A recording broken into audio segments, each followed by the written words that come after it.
at the time I had too much invested in it. I had already set the course. I knew that I wanted to start this business. There's nothing that was going to stop me. And you just have to have that mindset. I know you had the same thing when you set a goal or set out to do something. You accomplish that goal, you get there no matter what, and you just expect there to be obstacles.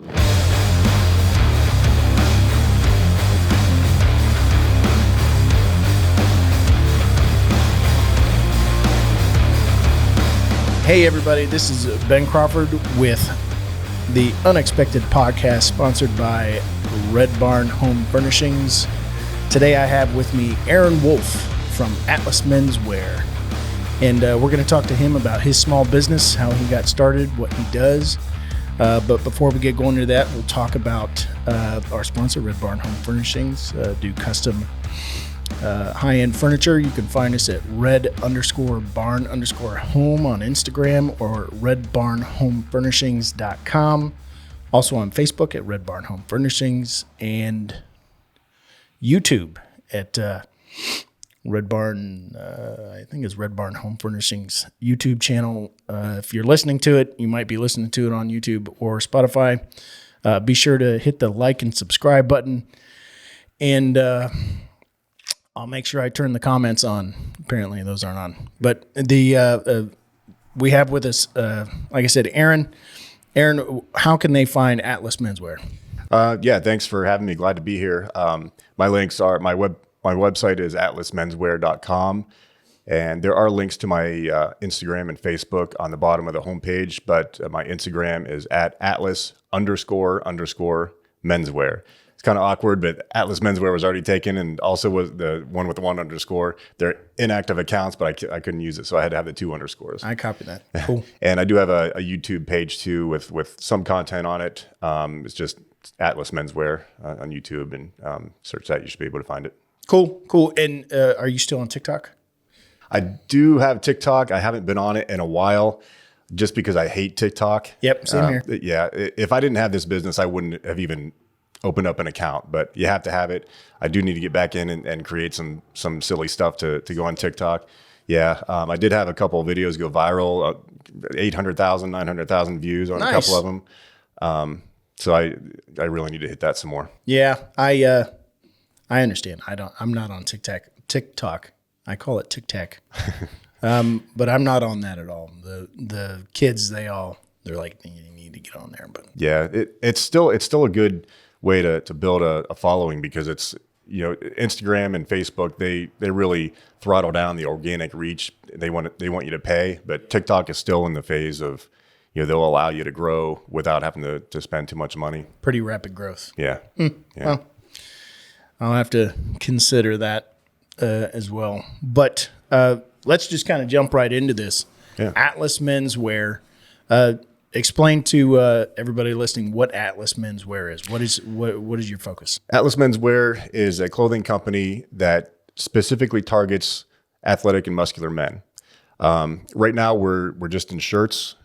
We have dress shirts, but in the future, I want to expand into some other things, different types of shirts, some casual wear and some pants. But everything that we do and we're going to do is specifically made for the shape of an athletic man. So if you've ever been to any store at the mall or anything like that, and if your shoulders are wider than your waist, you'll know that if you buy the shirt big enough to fit your shoulders, it's going to hang straight down off your shoulders and just be really baggy around your waist. Or conversely, if you buy it smaller to be able to not look so sloppy around your waist, you're going to rip through the shoulders or the elbows when you bring your arms forward. So I wanted to solve that issue.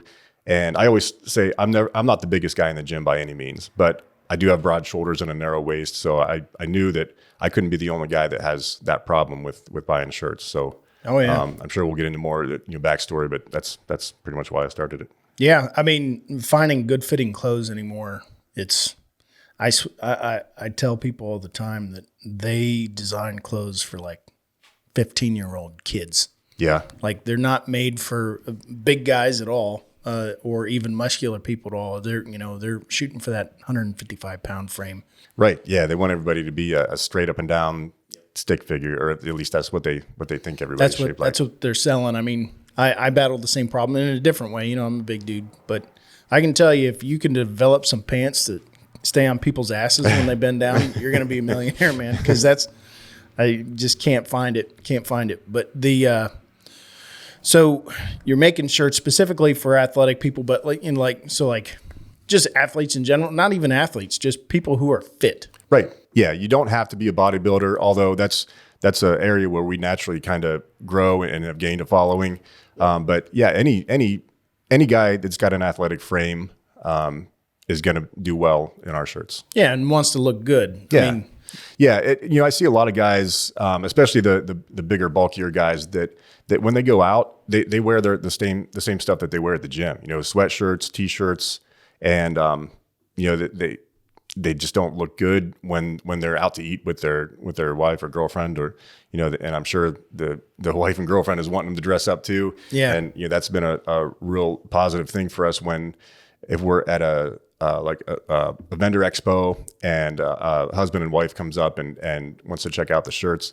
I know that if she likes the shirt on him, yeah, I've made the sale. Yeah, it's not as much what he likes. I obviously I want him to like it too, but she's the one that's going to make that decision. If he tries on that shirt and she likes it, it's sold. Yeah, I can see that. I understand that 100%.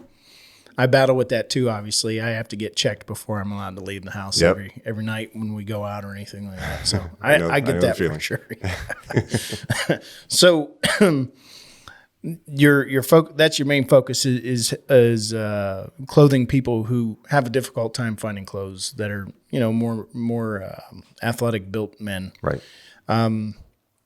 So what got you? You said there was, when you were at the gym, you were having a hard time finding clothes that fit. Yeah.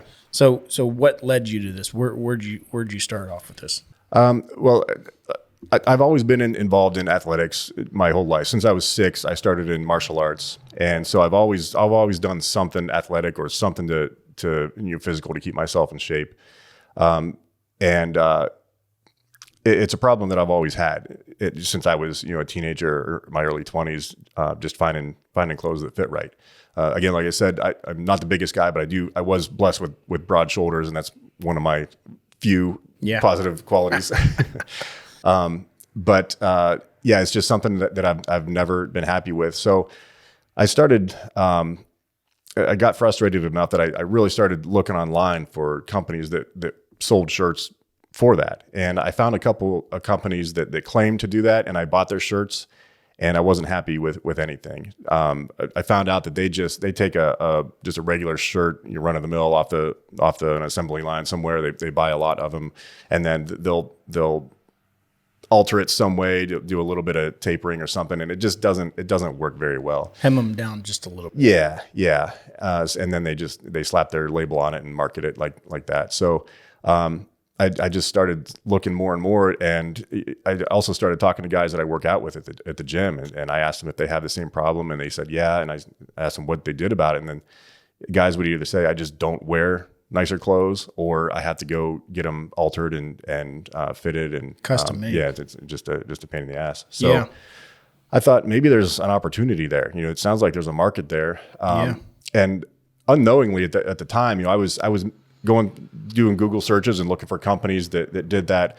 I was coming up with, I was basically in the beginning stages of writing a business plan. I was doing my competitive analysis when I was just looking for a shirt. That at that time, that was my mindset. I was still just looking for a company that made a shirt that I was happy with. So I had this list of companies, and I kind of jotted down what they had and what their prices were, and eventually that just turned into the start of a business plan. And I completed that part, and then I started doing my market analysis, where just from the anecdotal things that I would talk to guys about, to looking up census data and public health data, and trying to figure out how many men are out there in the U.S. that might have this problem, and came up with some numbers. And the other part is I don't even know how to use a sewing machine. The only time I've ever sewed anything was when I was in the Air Force. I had to sew some stripes on my uniforms, and I didn't even do that right. I had to go take them somewhere and get them redone because they were crooked. So there were some challenges there, and really what I started doing was just listening to podcasts. I would search for podcasts just based on fashion designer or anything fashion based, and just started learning the lingo, learning what's involved in starting a fashion company or a clothing company. Yeah. And through the podcast, I found I got a couple of contacts. I reached out to some people and ended up finding a fashion designer that lived near Columbus, Jessica Dixon. She was amazing to work with, very talented, and we really did a lot of research and development and developed the shirts. And that's cool. That's cool. So while you were doing this, did what else were you, like? Everybody's always got two things going on. Like, what's your day job? Yeah, I was at the time working pretty much construction. Okay. I had in 2014 is when I quit my last corporate job. I worked at a company called Diebold. Was never happy with any regular job that I had. I always knew, that flair that I'm sure you have the same thing where you're not happy working for someone else, making someone else money. Yeah. And I was always that way. I was never happy with my corporate job. So one day I just called my wife and I said, I can't do this another second. I'm quitting. And we had four daughters at the time, Yeah. So she thought I was kidding. She laughed and said, yeah, what are we doing later? And I said, no, you got to understand, I'm done. I cannot do this another second. Yeah. So I walked out, just left my badge on my desk and walked out, gathered my stuff. And that was the end of my corporate life. And got home, and my wife was still freaking out, but to her credit, she had our girls write me little letters of congratulations and saying, proud of you, Dad, and those little things. And I still have those. And so I started making some phone calls, and at the time I had started investing in real estate. I had bought 2 rental properties at the time. Again, didn't know really much about it. I just kind of jumped in and started doing that. And I had met some contacts in the real estate world. One guy owned hundreds of his own rental properties, self-made millionaire, and he had to build a management company. So I started doing construction just on rental maintenance for him. At one time I had a crew of like 4 or 5 people, and we were going around just doing rehabs and things like that. I've since scaled down so I can focus more on my clothing company. So yeah, the day job is just me now. You're doing minor construction stuff. That's cool. Things that aren't going to last weeks. It's just some repairs and some rehabs. Okay. So working with your hands though. Yeah, working with my hands. That's cool. And that's just the necessary thing that I have to do for now until my clothing company is big enough to pay all the bills, and then I'm done with that too. So I copy that. Yeah. But you have a very similar story, not exactly, but very similar story to where a lot of small business owners just can't stand working for somebody else and making somebody else rich. And, I didn't walk off the job. That's baller. Like that's, I'm not recommending that to anybody. It's just what I did, but I'm not saying that's a good idea. Yeah, but that takes some nuts. And, but I worked for FedEx for a long time. I was in the trucking industry for a total of, I think, 19 years, 17 of them with FedEx. Wow. And, I'm sure it was the same for you. You were good at your job, but you just didn't enjoy it. You felt like you were wasting your life. Yeah. And I had the last couple of jobs that I had at Diebold, I'd been promoted into regional manager and all jobs that required a degree. And I don't have a degree, but I just people knew me and knew that I was competent to fill those roles without the degree. And before I quit, they had started doing a lot of layoffs, so I kind of felt that my days were numbered anyway, because a lot of the people that promoted me had either got a severance and went away, or they just lost their job outright. So kind of felt like it was either on my terms or their terms. So I picked the day. I got you. Well, still, I understand 100% because it, that corporate world, working for somebody else telling you when you can come and go. Yeah. That's tough. I mean, working, it's weird because working 40 hours for yourself, shit, it's nothing. Yeah. But working 40 hours for somebody else when they tell you when you need to be there, that's it. It feels like, it feels like chains on you. Oh yeah. Yeah, it's stifling, especially when you have that entrepreneurial I can't say it, entrepreneurial spirit. It's just it just feels like you're getting stepped on every day and Yep. being kept from doing what you're supposed to be doing. What you're supposed to be doing. There's something bigger that you're meant to do. Absolutely. For sure. Yeah. For sure. Which, so many people feel that. And that's another thing that I guess that I have found when talking, just, we're still at the beginning of the series of podcasts, but I've found already with the people that I've talked to is that's a very common theme, is that just that internal fire of I am meant to do something more than this. And there's nothing wrong with, don't get me wrong, there's nothing wrong with people that, are out there working for other companies or doing things like that. That's a necessary function in society. I mean, I don't want to rip on it too much because I'm getting ready to hire a bunch of people. But it also comes down to the company that you're working for. They can suck the life out of you. Yeah, I worked for a lot of people that I respect, and to this day I respect. And if I had to go back to a corporate job, I would work with for them again. And they're great at their jobs, and they're in that setting that they just thrive. But I'm just not. It's just not you. Built that way. Yeah, not you. Yeah. That's cool. So you, what year was it exactly that you started Atlas Menswear? It was 2020 was the year. I wanted to have a big launch when I launched the company. I wanted as many eyes on it as possible. So I planned on launching it at there's an event in Columbus for people that don't know, about 2 hours from here. It's called the Arnold Sports and Fitness Expo, is I think the full name of it. Yeah. Commonly referred to as the Arnold is what The we Arnold, call it. yep. And it's Arnold Schwarzenegger is the namesake, and the main sporting event is bodybuilding. The bodybuilding show is the marquee event, but there's so many different events that happen at the Arnold. There's actually more athletes that compete at the Arnold than there are at the Summer Olympics. Oh, wow. There's so many different, so they have strongman, they have gymnastics, they have martial arts, they have arm wrestling. They even have Highlander games, I think it's called, where the guys that are wearing kilts and they'll throw a beer keg over a high bar. Yeah, I've seen that. Yeah, it's crazy. just crazy stuff. Really cool to watch. They have the CrossFit stuff too. Yeah, they have CrossFit. Yeah, and they have that Ninja Warrior course. They have people doing that. They have jujitsu. Just so many things. You're walking around the convention center. And there's just so many things going on. So it's, I think over the 3-day weekend, around 200,000 people, spectators that go through there, not counting the competitors or anybody else like that. So it's huge.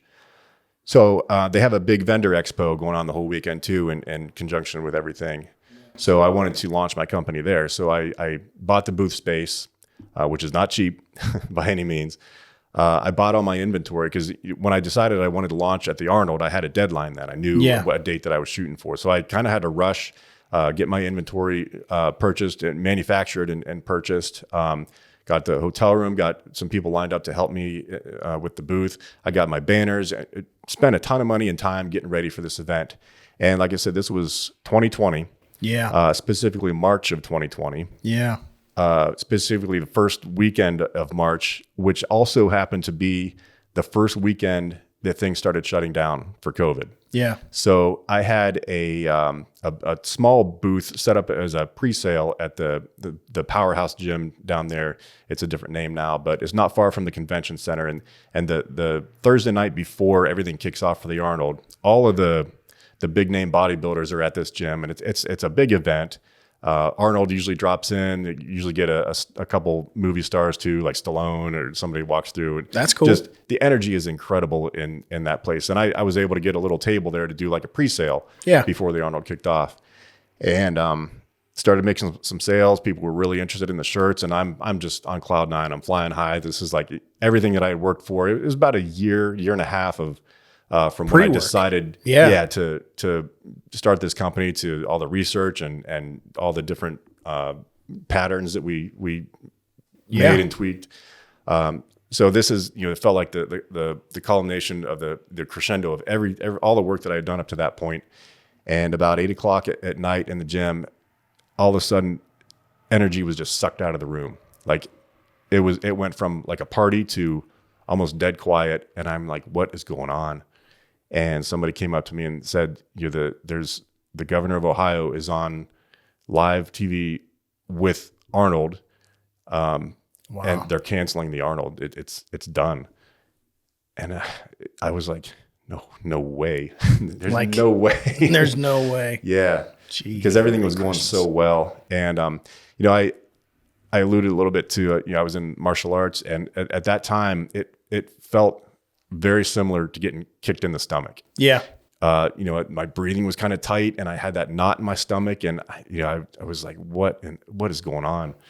Almost like a panic attack. A little bit, yeah. I don't have panic attacks. It's something I kind of pride myself on. I have pretty good control of my emotions. I don't have anxiety attacks, but it was as close to a panic attack as I've ever had. Yeah, I can imagine. Yeah, but I look back on my time in Taekwondo, and whenever I was in a match and I would get kicked in the stomach or kicked in the face, you can't just say, okay, it hurts, I quit. You still have to find a way to move forward and win that fight. Yeah. So I was able to pull from that experience that I had, and I told myself, all right, I just got kicked in the face. Now, how do I move forward and still figure out how to win? Yeah. So it was about 5 minutes of feeling sorry for myself and being down, and then so I just got up and I said, well, everybody's already here in Columbus. They're already in from all the countries that they came from, and I'm just going to start walking around the area and just talking to people, telling them what I do, handing out cards, showing them my Instagram, trying to get followers. So I spent the whole weekend doing that. And I was able to talk to some pro bodybuilders, some other athletes, and made some really good connections and really good friends that I still talk to today. And they'll send me some pictures of them wearing the shirts, and I'll put them on my Instagram. And cool. And I made some good friends. So lemonade out of lemons situation. Yeah. Well, yeah. But it's more so that's the spirit of I am not going to get knocked down. Right. Where that's the one thing that so many people they hit a road a bump. They hit a what's the word I'm looking for? A barricade. That's a barricade. That's not just a bump. That's a barricade. It was a big one. Yeah, yeah. They hit a moment where they have the option to just be like, this is too tough. I can't do it anymore. Yeah, and I guess some people probably would do that, but at the time I had too much invested in it. I had already set the course. I knew that I wanted to start this business. There's nothing that was going to stop me. And you just have to have that mindset. I know you had the same thing when you set a goal or set out to do something. You accomplish that goal, you get there no matter what, and you just expect there to be obstacles. And even something like that if you go back to pre-2020, the thought of lockdowns and things shutting down like that would have been ludicrous. If you'd have told somebody 2019 that 2020, the way 2020 was going to look in 2021. You just said, no way. There's no way in this country that's going to happen. And sure enough, it did. And it just happened to coincide with right when I was going to launch my company. Yeah. I know that for me personally, when all that happened, when they started shutting stuff down, because we were in Columbus the weekend before, Shauna and I took the kids to a basketball game. It was like the weekend before. And at the same time that all that started happening, I was supposed to drive to Phoenix on a delivery. Like, it was a huge delivery. And I remember having that same kind of like, holy shit, what am I going to do? Yeah. Because we were supposed to, if I remember I'm not even going to try and remember the dates. It was the days of the week. It was a Friday morning. I was supposed to leave Friday morning at like 4 a.m. to start this 3-day drive to Phoenix to make this huge delivery. And I'm getting ready to leave the day before, and Shauna's like, you can't go. I'm like, what do you mean I can't go? I'm going. And she's like, no, the governor said you're not allowed to leave the state. I'm like, watch him try and stop me. And she finally convinced me not to go. And then The customer flipped me a message. He's like, hey, man, Arizona's on lockdown and you probably can't come out here. And my hotels, I started getting notifications from my hotels I had booked on the way that my reservation was canceled. Like that night, like it all just starts like popping through. And I'm just like, man, what am I going to do? Like, it's the same situation. Like I was counting on this revenue. Yeah. Like I already made this and I was supposed to get paid for it. And here I am, holding the bag on this gigantic job because it was 3 separate deliveries for 3 separate customers. Wow. And I had spent all that time lining that up and setting up a full trailer going to Arizona. And, they're like, nope. So it is very similar, not near to the level that you were. Like that's still pretty bad. Yeah. Your scope, like you had a year and a half in it, and you were launching your company. Like that's a swift kick in the midsection for sure. Oh, yeah. And to be able to, I just think about that. So many people like can't even handle a little bit of a critique at their job, let alone pushing through something like that. Like that takes some real stones. So. Yeah, well, like I said, I didn't even feel like I had a choice. It's not something that I sat down and thought, well, I need to be, strong and brave to do this. I had to do it. I had to. You don't have an There's option. no quit. Yeah, quit's not an option. So yeah, you just have to find a way to move forward, and I picked a way, and the Arnold was the Friday, Saturday, Sunday. Yeah. And so I already had the hotel, and the hotel was still good. They didn't still cancel operating. that. Yeah. Yeah. And so I one of the days, I think it was Saturday, my wife and daughter was there, and we walked around. I walked around with my daughter and embarrassed her because anytime I would see somebody that looked like an athlete, I would stop and talk to him, and she would kind of keep on walking and roll her eyes, and I was having fun with that too. But normal teenager. Oh yeah. But yeah, I tried to make the best of the situation, and looking back on it now, it's good memory. That seems like something that I could look back on and be like, oh man, that was a horrible weekend. But I honestly don't. I look back on that, and it was a great time, a great experience. I learned a lot, and it was still a fun weekend.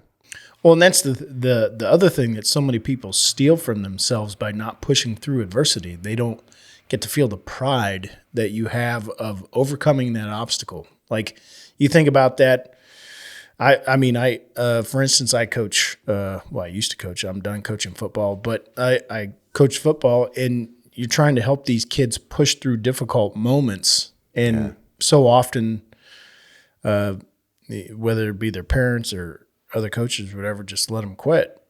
And it's like, man, you got to push through that. And you see it in sports all the time. People be like, well, I'm not going to play because the team's not good, so I'm not going to put myself out there. But if you put yourself out there, you are going to be potentially part of something that can overcome that challenge. And there's great pride to having that. Like you took a moment that a lot of people would have shrunk in the corner and cried, and it's a moment that you remember with pride to be like, hey, I showed what I was made of then. Yeah, and the kids that you're coaching at that age, if they're allowed to quit if something gets difficult or if something doesn't go their way, what's that going to teach them for later in their life? One of the things that I talk about on my YouTube channel is specifically the things that I learned in Taekwondo and really any sport, and how I've learned to apply those lessons to different areas of my life. And that was one of them. I knew what it felt like to get kicked. I knew what it felt like to have a big immediate setback like that, and have it not derail me, and figure out how to keep moving forward. And if a kid is allowed to just quit, if I was allowed to quit when I was younger in Taekwondo, I don't know if I would have handled it the same way. Yeah. Well, and I'm a big proponent of youth sports and athletics, whatever it is. I mean, it doesn't matter what the sport is, but the point of it is you're teaching to overcome difficulty. That's what it comes down to. And it's, I guess, the tenacity that people tell me that I have, I get it from playing sports and having to earn a position and having to push through things and push through injury and push through difficult moments. And that's where it's so sad to see people when they just kind of give up, or be like, I don't want to deal with this tough stuff. Yeah, and if you're not willing to deal with adversity, you're never going to accomplish anything. When you're trying to do something, especially big things, the bigger things you try to accomplish, the bigger the adversity is along the way. And you have to expect that, and you have to have the type of attitude to be able to get through it and not let it derail you. Yeah. So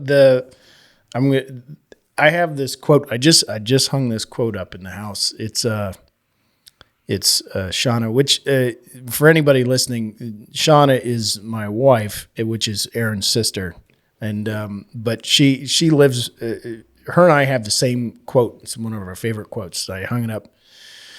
It's Woody Hayes. Anything easy isn't worth a damn. That it's I used to say it to anybody that would listen. If it's easy, you aren't going to appreciate it, and anything worth doing, anything worth having is going to be difficult to do. Because if it was easy, everybody would have it. Right. Yeah, that's such a cliche, but it's so true. It's cliche because it's accurate. It's 100% accurate. And live that every day. If sometimes I get frustrated with big challenges, and I'm sure you do too. You get frustrated with different things, but at the same time, it's like, man, when you get done with it, you're like, look at that. Yeah. Yeah. The frustration is just part of it. Failure is part of it. You're gonna run into roadblocks and fail. And every failure, you have a choice to either quit or learn something from it and move on. I like to say, if I could look into the future and tell you, before you accomplish your goal, you're gonna fail 100 times. That's the number of times you're gonna fail. Yeah. Are you gonna shy away from those failures and try to avoid them, or are you going to get through them as quickly as possible? I would, fail as fast as I can so I could get through those 100 failures before I become, millionaire or whatever the success is. The only difference in reality is we just don't know how many times, we don't know what that number is of failure. But there is a finite number of failures on the way to your goal. Yeah. You just, it's a kind of a thing with real estate investors. To fail faster is what they tell you, because the faster you fail, the faster you're going to get to your goal. Faster you're going to get there. Well, that's the other thing that I guess people don't realize is that you don't become a master at your craft, whatever it is, overnight. Right. Like you said earlier, you planned for a year and a half. Yeah. Went through all that stuff, research, market research, finding the right designer that was going to make your vision a reality, finding a manufacturer that you were okay with, finding materials you were okay with, like doing all that stuff, setting up it's an endless amount of stuff that people don't realize go into just starting your business, but then keeping it going, website design, all that stuff. Yeah. There's so many things. And then you just got punched in the face, and since have obviously overcome that. So the Arnold is a very hard way to start, having the Arnold cancel on you. But you've since been to Arnold a few times since then. Yeah, I actually later that year, at the end of 2020, there's also another big event in the bodybuilding world, at Mr. Olympia. Yeah, which I'm sure most people have heard of. They normally have it in Las Vegas, but Las Vegas said, you're not having it here this year. Yeah. But Florida said, we'll take you. Good old Florida. Yeah, good old Florida. Mr. Olympia moved to Florida in 2020, and it was in December, and it was scaled back because it was kind of a last minute move, but it was still decent size. Nowhere near what the Arnold would have been. Yeah. So I kind of considered that my alternative launch. Instead of the beginning of 2020, it was the end of 2020. It was when I really rolled out my company to my target market. And up to that point, I had just done really the research and just kind of anecdotal talking to guys at the gym and just people that I met about, if they would like a shirt like that, if they would buy something like that. But I hadn't really confirmed, 100% that this is something that people are going to like. So went to the Mr. Olympia in Florida in December of 2020. And brought a bunch of inventory. Didn't bring everything because it was kind of last minute for me too. Yeah. It wasn't the big rollout that I wanted, but I had shipped some boxes down, and I was like, all right, here we go. It's either people are gonna like it or they're not. So let's find out. The response that I got was better than I imagined. Whenever I had some shirts hanging on the racks, and I had my banner kind of describing what it was, and had crowds around my booth most of the time. Awesome. And like I said, it was a scaled back, smaller version of what it normally is. And I sold through the weekend. That was a 2-day, Saturday, Sunday, and I sold through all my inventory and started taking orders for later delivery. So I was really happy after that, because I had confirmed that yes, this is a need. People like it, and there's definitely an opportunity to grow here. Awesome. Well, it's always good to get that confirmation. Yeah. You can do as much research as you want, and you can be pretty sure in your research, but until you actually bring it to market and people start buying it, there's always that question of is this going to work? Yeah, is it going to work? But then it also, a couple episodes I was talking to Daryl Sullins Jr. You know Daryl. Good guy. Great guy. And I think he has some of your shirts. Yeah, he did some modeling for me before in the past. Yeah. Yeah, Daryl's fantastic. And he was talking about with the first few customers that he had, like there were repeat customers for him, and he just talking about like just the fulfillment you have knowing that you're doing the right thing, and that people are confirming that for you. And he said the same thing for me, selling my first few pieces of furniture when I went out on my own. It was like, oh gosh, yes, this is, thank God, it's actually happening. And I'm sure that was that same moment for you down there in Florida. Was it Orlando or? It was Orlando. Yeah, Orlando Convention Center. Down there in Florida, that same type of a moment. It's like, oh my gosh, like the relief that you must have felt. Yeah, it was like a small weight being lifted. It was not completely lifted, because this is still the beginning of the business, and you got a hard road to go to build it to where you want it. But at least, yeah, that little uncertainty was taken away, and yes, people like this. I got something here. Little breaths of fresh air through the minefield of starting a business, because I think you and I have talked about this before, is you have those moments, especially when you're first starting out, where you're like, you get that one customer, you're like, this is the one. This one's going to change everything for me. And then it doesn't. Yep. You're like, oh man, this is it. This one, like, this is the job, or this is the customer, or, this is the table or the piece or whatever. And you're just like, ugh, like there's nothing there. And then I know for you said earlier on TikTok, you've had some videos go viral, and you do these little garbage videos that you don't even think of, and then they pop. Well, those are the ones that have went viral for me. It's not the ones that I put a lot of time and thought into. It's just let's cut a couple things together and put them up here, and those just go crazy. It's the same thing for me. There's ones that, I'm just like, I take 2 minutes to put together, and I get a great response. And then the ones that I really put a lot of thought into just totally flop, and I'm just like, what the hell? Yeah. But so Orlando, how many different variations of shirts were you offering in the beginning? At that time, I mainly just had white, and I had a couple black shirts, but not mostly, almost all just white. That was my first button down production run. Yeah, just white button down shirts, cut for that bodybuilder athlete shape. Yeah. So yeah, not a lot of variety, even just the white ones, and people were loving them. Cool. Now, have you spread out from white? What do you offer now? Yeah, now we have white, black, blue, red, and we have pink. I think that's it. That's it. Yeah. We have five different varieties. And they're now. All button down. Are they short sleeve, long sleeve? Like what? All long sleeve right now. Okay. I do want to get some short sleeves, because those type of guys like to show off the guns. Yeah.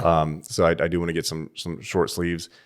With me, I'm still pretty small company compared to the big guys, like the name brands. So it's tough for me to add either more variety or change the pattern, which would be a short sleeve shirt, because I'm up against minimum order quantities with these factories. So if I go to a factory and say I want to do another production run of let's do this except short sleeves, here's a new pattern, make this. Since it's custom, it's my proprietary pattern. They have to do retooling and set up the machines for it. They say, all right, well, we'll do it 10,000 units minimum. Oh, wow. And I'm not at that point yet. And that's just one color too. Yeah. That's not 10,000 of variety. That's just of one color, one shirt. Yeah. So that's one of the challenges that I have. I do have a lot of people asking me for short sleeves, and there's a couple things I have in the works that I may be able to get some done quicker. But it's just challenges, just growing pains. Well, when you're dressing up and going out with a button-down shirt, like how often, if you're under the age of 60, do you see a guy with a button-down shirt on, like a nice shirt, not like plaid shirt, something like that? Like usually for me, if I'm going out, I wear a long sleeve shirt and then roll it up. Right. That's a better look anyways. Yeah, and that's one thing that we did on our shirts is, you have the couple buttons on the wrist there going up the wrist. You can change those, and you can just roll it up once so it's kind of open at the bottom, or you can you change the buttons around and roll it up a little bit more. And so there's some options there. Cool. Yeah, because for me, that's a better look anyways, I think. It's dressed up, but still casual. Like, it's comfortable. Exactly. Well, that's cool. So one thing, a story I did want to. No, go ahead. When you mentioned Daryl, it reminded me of another kind of funny story. So I went through all that at the Arnold in March. Yeah. So I think it was 2 months later, I wanted to do a photo shoot, and Daryl was one of the guys that I called up because I knew he worked with Cohen, and I had never met him yet, but I just contacted him on Facebook and said, my nephew. And he's a good put together guy. He's a good looking guy. Athletic. Yeah. Good, natural model. He did incredible at the photo shoot, but we were going to go up to Cleveland and do some shots downtown with cool background, and so I had Daryl and a couple other guys, and the photographer that I had was from Cleveland, so we were driving up there to meet him, and we were going to do some shots. On the way up there, I got a call from the photographer. He said, "This ain't gonna happen," and I was like, "Oh, great, more COVID stuff." And he's like, "No, the BLM riots kicked off in Cleveland." And he said, "We're not gonna." The police just closed it down. You can't even get in the Cleveland. Oh, wow! So this is 2 months after I got that was shut down at the Arnold. It was Memorial Day right around that time. Right? Yeah. So then I'm like, what is going on? Is this a sign that I'm not supposed to do this business or something? Yeah, challenge after challenge. Yeah. So I talked to the photographer and came up with an alternative site, which is if you're familiar with Cleveland, it was over towards that Nautica stage or whatever it's called now. Oh, yeah. Down there on the flats. Yeah, on the other side of the river of the flats. Yeah. So it turned out, it's a great photo shoot. It's really good backdrops there, and you can actually see some of the city in the background. Whereas if we were in downtown, you wouldn't have been able to see the it's cityscape. just buildings. Yeah. So it actually, again, it worked out maybe better than what it would have been. But there's another thing there where I was like, geez, come on. Yeah, challenge. How many more things are going to happen like this? But turns out it happens all the time. Yeah, I mean, well, there's always some challenge. There's always something comes up. Yeah. But that's a definitely, the year you chose to start your business may, as long as nothing stupid happens, go down as the craziest year in our lifetime. Yeah. 2020 was absolute nuts and upside down world worst stuff. Year to start a business. It was, and I know that I think I was going to say that earlier, is just how everything was so uncertain. Like I thought for sure that I was going to go out of business. There was no doubt in my mind. I came in here and for a month, I got no orders, nothing. And I made all new workbenches in here, and that was my content for a month, was me making new workbenches for myself. Yeah. And then just magically, all of a sudden, people started ordering because they couldn't do anything but go online and look, and they were staring at their house and how much they hated everything in their house. So I actually ended up having a pretty good year that year, but it was, I mean, I'm not saying anything anybody else doesn't already know. Like, everybody lived through that, but 2020 was a very difficult time to be a small business owner, especially because, like, there was, if you didn't get business, there was nobody giving you any relief. There was no stimulus check. Well, and I remember people talking about how 2020, because everybody was in their house, that online shopping was really experiencing a growth. The problem was, one, I didn't really know anything about digital marketing. You know, I had spent the last year and a half trying to figure out how to make a shirt. I kind of just forgot about marketing. Yeah. You know, and that's one of the things, if I look back, I kind of underestimated the amount of marketing I would have to do. But I just kind of did a crash course on how to do marketing, and I got a little bit of that, but I was still, you know, my website was brand new, all my social media was brand new, so I didn't really get a whole lot of that, you know, the traction that a lot of the established companies were getting on the online stuff. Well, also during 2020, because everybody was on social media so much, it was hard to get in front of people, and that's really when the bigger companies made it. You had to spend a lot of money to get it in front of people. Yeah. I think I alluded to that a little bit and earlier when we were talking about TikTok. Yeah, Instagram, when it first started out, you could get a lot of organic reach and get a lot of followers just by posting regularly. But now they kind of lock that down, and they want you to pay to be able to grow your account. So you could put out a lot of content there, but they're gonna kind of throttle it down if you're not paying for it. Yeah, they hold it back sometimes. That's for sure. Yeah, that is for sure. So when you first started out, huge challenges. We're 3 years, almost coming up on 4 years. You know, over 3.5 years that you've been doing it. How are things going for you right now? Going well. Yeah, I'm happy with where it's at. Not where, you know, I'm not there yet. You know, it's still got a lot of growing to do, and I'm still learning with the online marketing stuff. There's so many things with the paid ads and the organic reach that you get, and just the posting regularly, and yeah, that's something that I'm still learning. I've done some courses on it, and I've had some consultants help me, so I'm growing there too. But cool. Yeah, I'm happy with where I'm at. Staying nice and steady. Yep. Good. Yep. And it's something that you know, there's nothing that's get rich quick. You know, it's a long game. Oh yeah. And you know, it's just that steady incline, steady growth, and you got to keep working it. And I know that sometimes if I get busy with my construction stuff, if I'm, you know, overwhelmed and working a lot of hours there, and I don't put as much time into my clothing company, it drops right off. You can feel it. Yeah, you got to keep pushing it every single day, because if you let it go one day, it's you know, there's no, especially in a smaller company, you don't have the momentum build up enough yet to where it can run on its own. And I'm still pretty much doing everything myself. So I don't have anybody to hire to be doing posts or anything like that. Yeah, you don't have the revenue stream to be able to afford to do that yet. I'm in the same boat. I'm on pretty much by myself. I've got a little bit of help, but nothing substantial. Probably the same volume that you get. You know, Shauna helps every once in a while, or the kids.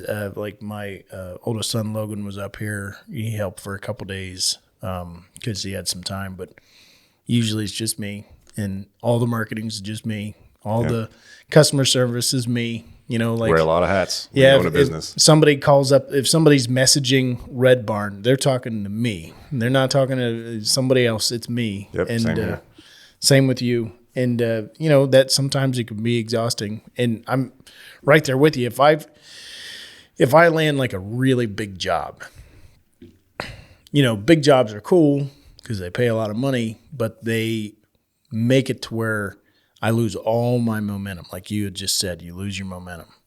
And I'll get a huge job that takes 2 or 3 months to make, and all my momentum for the smaller stuff just fizzles away. And I have this huge backdrop, this huge drop off after that big job is done. Yeah. And that's where sometimes it's like they're great because they're, you know, one job gives you 3 months worth of revenue, but at the same time, they're not great because then there's this void on the backside of them. Yep. Because big ticket items, only so many people can afford those big ticket items. And, that's where it gets a little nerve wracking.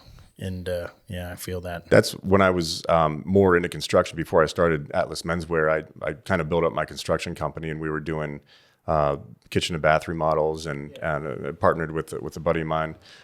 But it was all big jobs, and so the estimates took forever, and then it took forever for the customer to decide whether they wanted to do it or not, and then when they decided they wanted to do it, then it was time ordering material, and you're a couple months in a job, and the money's good, but you're a couple months again until you get another payday. Yeah, lumpy payments. Yeah, lumpy income. That's one that took me a long time to get used to. Was lumpy income. It's nerve wracking. Well, but you're at the point now with Atlas Menswear where it's a fairly steady stream. Yeah.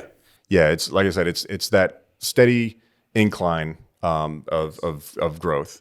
And like you were saying, when somebody messages Red Barn, they're messaging you. It's you you're talking to. Yeah. Same way with me.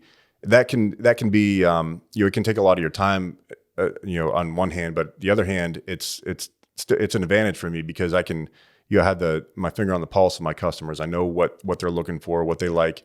And little story, I had a sale just the other day.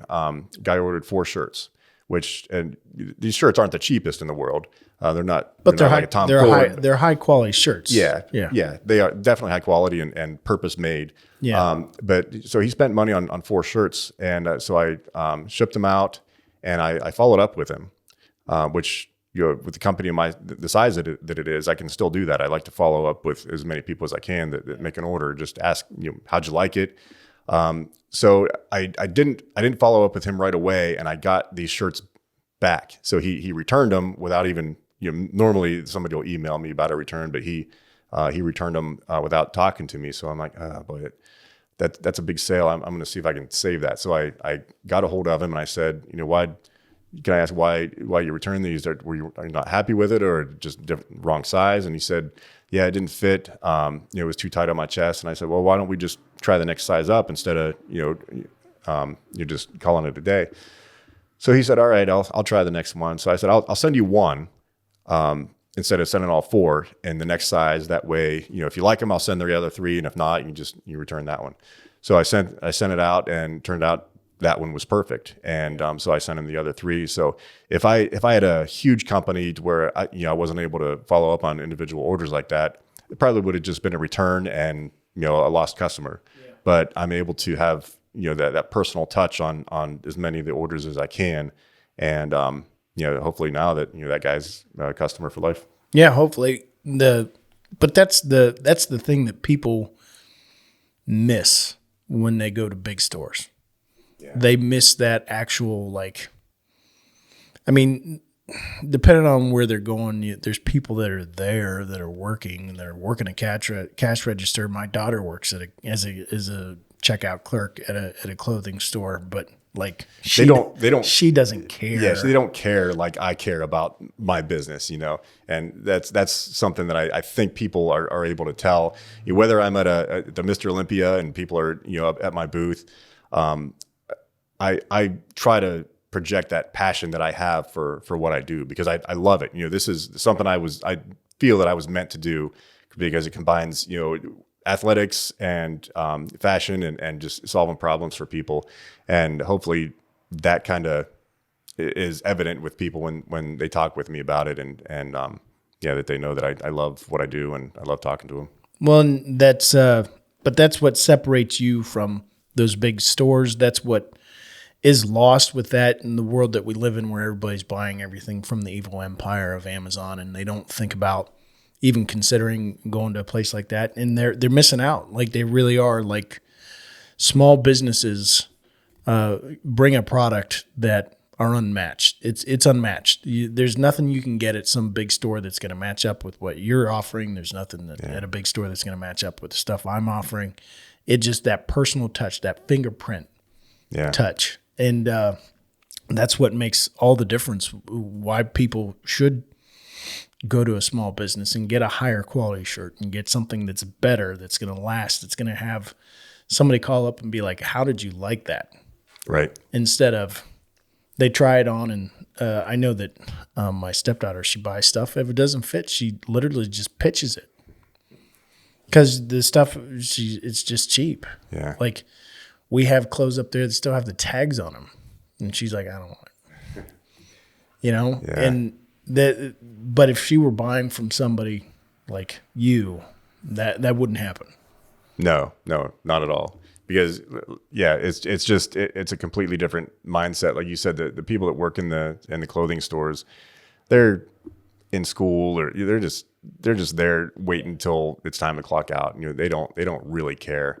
But yeah, with what I do, I know the time that I put into it. Same with you. I know you spend a lot of hours in your shop here building this, and you have your hands on everything that goes out this door. Yeah. So it's to me, it's like a small part of me going when I'm shipping out a shirt. I'm packing that order, and I'm packing it. And it's a little bit of it represents me. When I send it out to somebody. So I really do care about it, and I really want people to like it.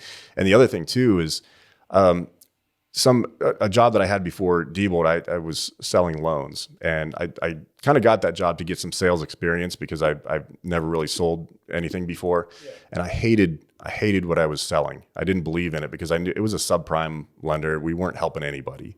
We were just making people's situations worse for the most part. So I was not good at sales there, and I knew starting a company like this, I would have to sell. I have to talk to people and sell, but this doesn't feel at all like selling. It's I know people need this product. Those guys. I'm solving problems for people, and I like I said, I love what I do. So it doesn't feel at all like selling. It's just a natural conversation that I have with people. When I was walking around at the Arnold after they canceled it, I would just walk up to people. I'm not an extrovert. It's not something that I would normally do, but doing that with selling something that I actually believe in, it didn't feel uncomfortable to me at all. It's not tough. No, it doesn't feel slimy like sales. It's just because to me it's something good. It's I want to show everybody. Yeah, well, and that's a battle you have to fight too. Is the perception that because you're selling, you're slimy. Because the internet has jaded everyone. Yeah, you get the used car salesman. Kind of cliche. They're used to that, and they don't. It takes them a little bit of time to realize that you're being honest and candid, and you're not trying to give them something that's garbage. You're selling a quality product, but it's easy selling it when you know that what you're selling is like what it is. It is high quality. You're not selling them something that's not up to snuff. Yeah, and when I follow up with some people, people think if I send them an email, they think it's an automated email, that there's just a machine responding. So I always put on my emails, this is not an automated response. I am the founder of the company. And then people don't really believe that I'm the owner of the company. They'll think that I'm just some representative, just kind of acting like that. But I'll say, no, I started this company, and I'm reaching out to you to see if you like the shirts and give me some feedback. And they're usually pretty impressed. Yeah, that's that personalized touch that there's nothing better than person-to-person contact. That's where, I do a lot of business people messaging me and emailing me and things like that. And if I have the opportunity, I like if somebody's willing to do it, I'll be like, I will do a phone call with you. I will FaceTime with you. I will meet with you face to face because I want you to know that I'm a real person and I'm not just some automated message, some bot or whatever on social media. But that's an important thing about what separates small businesses from big businesses. So right now you've got the multiple colors, long sleeve. Your website is up and functional. Anybody that wants to find you goes to all those different places that you said. The website's the main place you want people to go, right? Yeah, atlasmenswear.com. And you can get to my social media. I don't think the YouTube link is on there, but Instagram and Facebook link is on there. And like I said, YouTube, it's atlasmenswear.com. Okay. Or just Atlas Menswear YouTube. So, couple questions before we wrap up. The first one is you started in 2020, so you're almost 4 years deep into this thing. What is your vision for Atlas Menswear in 5 years?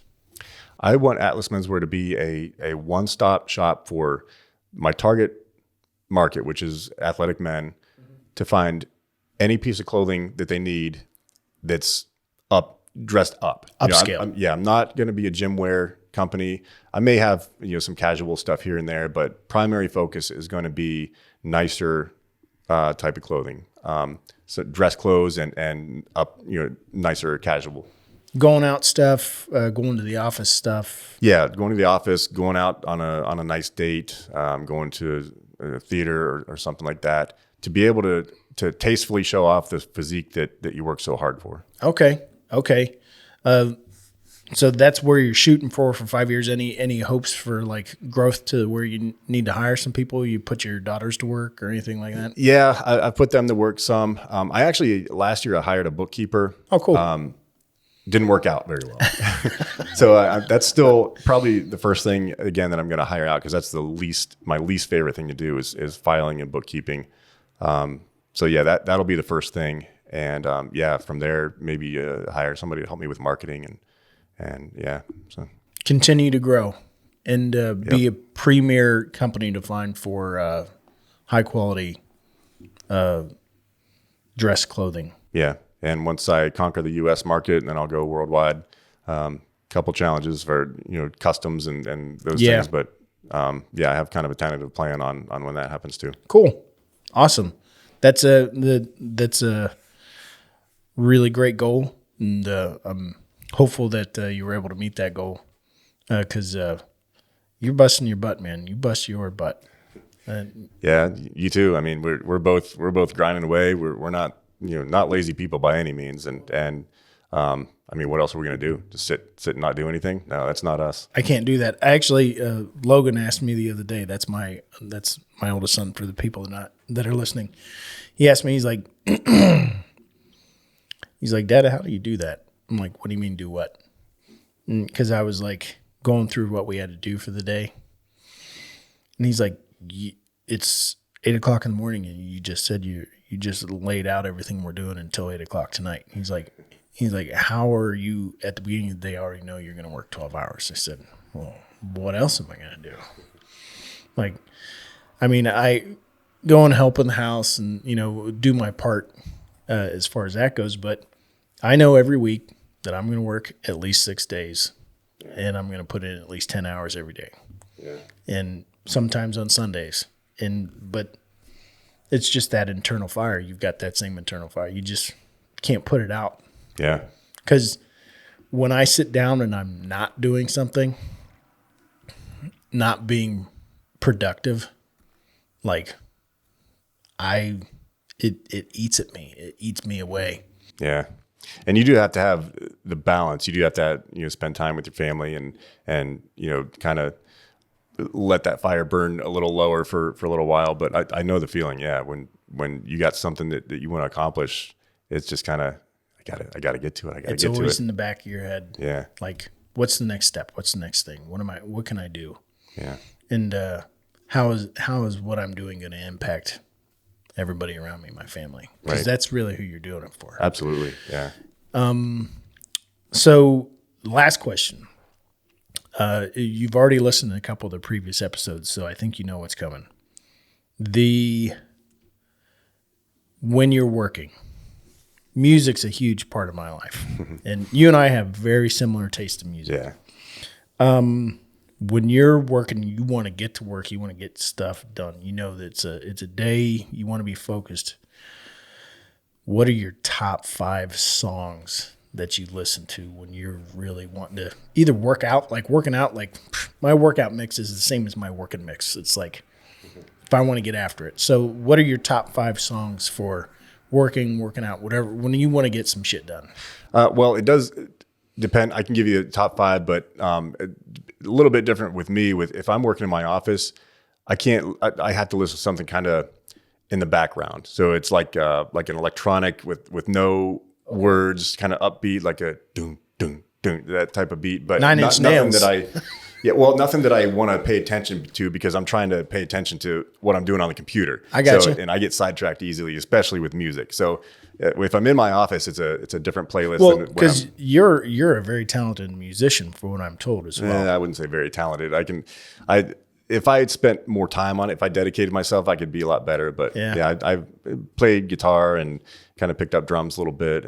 But it would be easy to get sidetracked if you have that need to pick up an instrument. I can see that. Yeah, I have a guitar sitting in my office, and it does become a distraction sometimes. I have to sit it outside sometimes. But top 5. Well, my favorite band of all time is Pantera.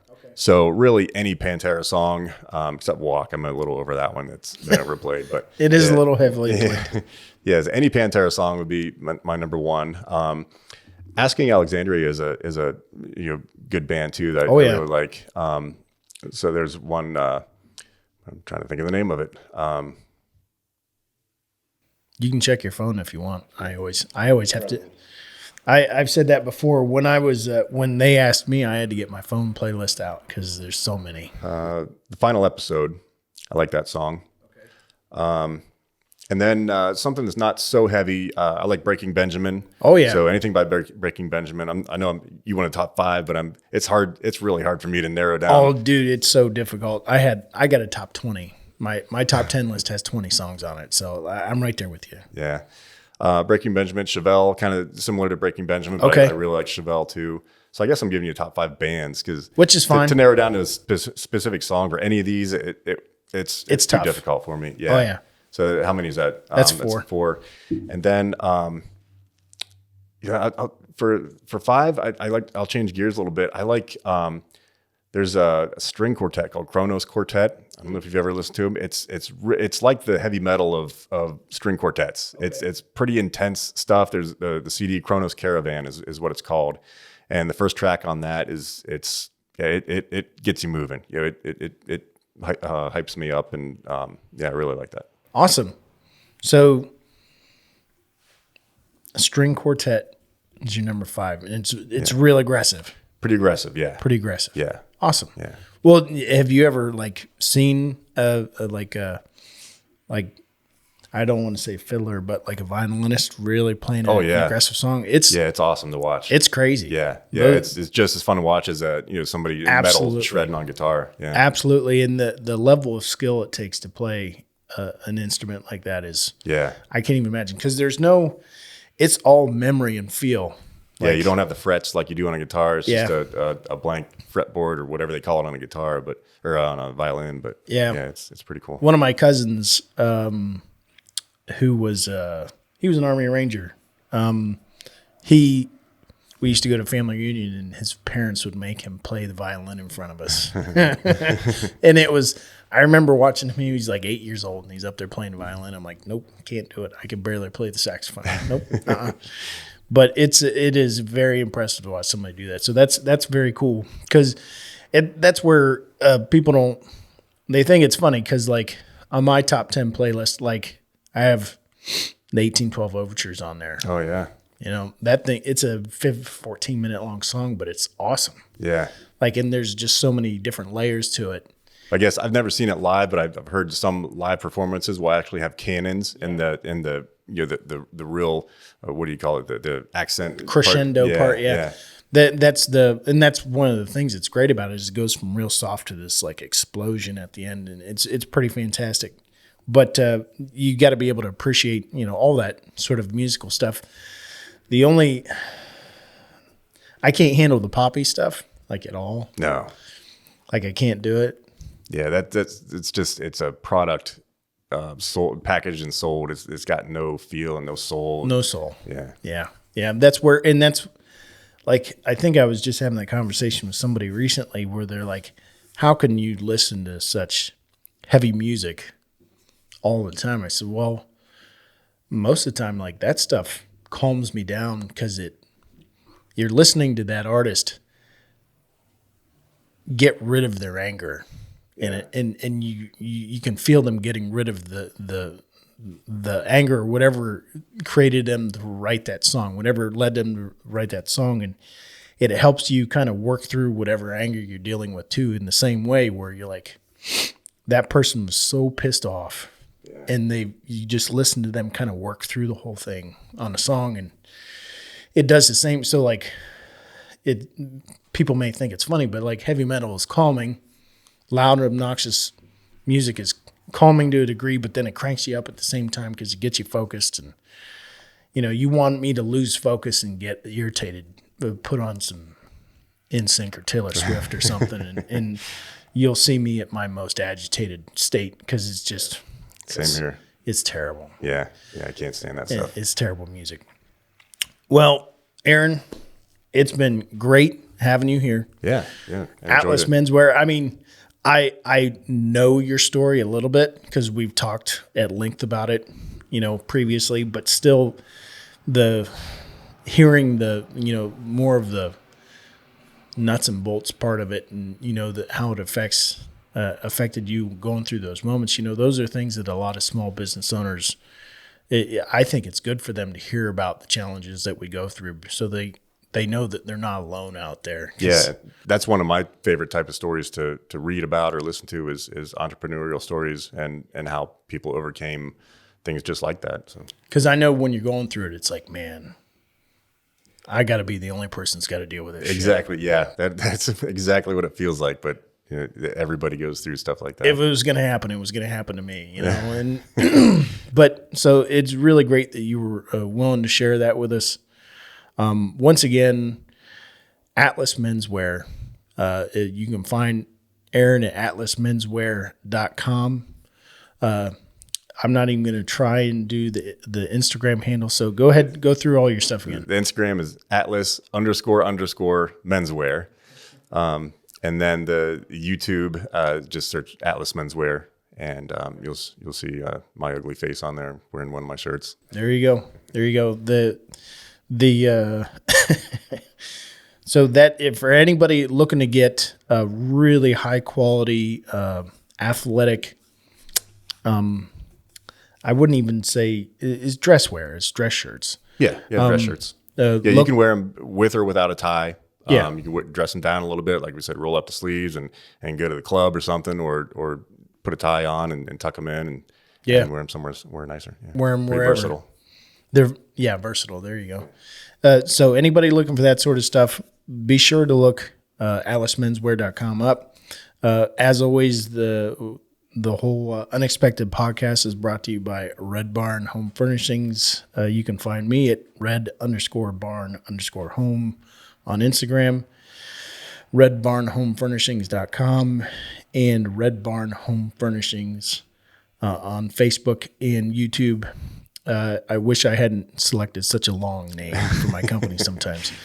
But once again, thanks so much for coming. Thanks everybody for listening. I hope that you enjoyed it and you got some inspiration and ideas from Aaron and his story with Atlas Menswear. Great luck to Aaron in the future, and be talking to everybody next time. Thanks. Have a great day.